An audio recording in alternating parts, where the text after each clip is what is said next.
Hello மக்களே, நான் தான் உங்கள் பானிபூரி ஸ்டார். சந்தோஷமாக ஸ்டார்ட் பண்ண நம்ம தர்பூசணி பிஸ்னஸ் இப்படி நம்ம கண்ணீரோட தான் முடிஞ்சிச்சு. என்ன ஆச்சுன்னு கேட்டிங்கன்னா, சேல்ஸும் ஆகலை. ஒரே ஒரு கப் தான் தர்பூசணி சேல்ஸும் ஆச்சு.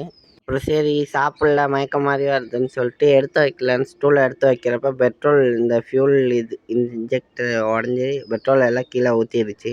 பெட்ரோல் ஒரு 200 லாஸு, தர்பூசணியில் ஒரு 200 லாஸு மட்டும் தான் ஆச்சான்னு பார்த்தீங்கன்னா, லாஸ்ட்டாக இன்னொரு சம்பவம் இருக்குது. வெயிட் பண்ணி பாருங்கள் மக்களே. உண்மையாலுமே ஃபஸ்ட் டைம் பயந்தேன், என்ன தோற்றுருவோமான்னு சொல்லி. ஏன்னா ஒரு 200 பெட்ரோல் லாஸு, அதை சரி பண்ணுறதுக்கு 200, வாட்டர் மிலனுக்கு ஒரு 200, 600 ஃபஸ்ட் டைம் லாஸ் ஆனேன். வெஜிடேபிள் தான் ஃப்ரெண்ட்ஸ். இதான் லாஸ்ட்டாக சொன்ன சம்பவம். இங்கே பாருங்கள், பெயிண்ட் அடித்து ஸ்டிக்கர்லாம் ஒட்டி முடிஞ்ச அளவு சரி பண்ணோம். இதுவுமே உடஞ்சிருச்சு ஃப்ரெண்ட்ஸ். ஃபஸ்ட் டைமாக பயந்தேன் எங்கள் பிஸ்னஸில் தோற்றுருவோன்னு சொல்லி. பிஸ்னஸ் விட்டுட்டு திருப்பி ஒர்க்கே போயிடலாமான்னு யோசித்தேன் ஒரு 2 நிமிஷம். நல்லா யோசித்தேன் ஃப்ரெண்ட்ஸ். சரி பிஸ்னஸ் குவைட் பண்ணிடலாமான்னு யோசித்தேன். இப்போ நான் குவைட் பண்ணால் நான் மட்டும் தோற்றதா இல்லை, எனக்கு சப்போர்ட் பண்ணுற 143 ஃபாலோவர்ஸை தோற்றதா அர்த்தம். அதனால் நம்ம கண்டிப்பாக வின் பண்ணலாம் மக்களே. சின்ன நம்பிக்கையோட நாளைக்கு என்ன ஆச்சுன்னு பார்ப்போம். நன்றி மக்களே.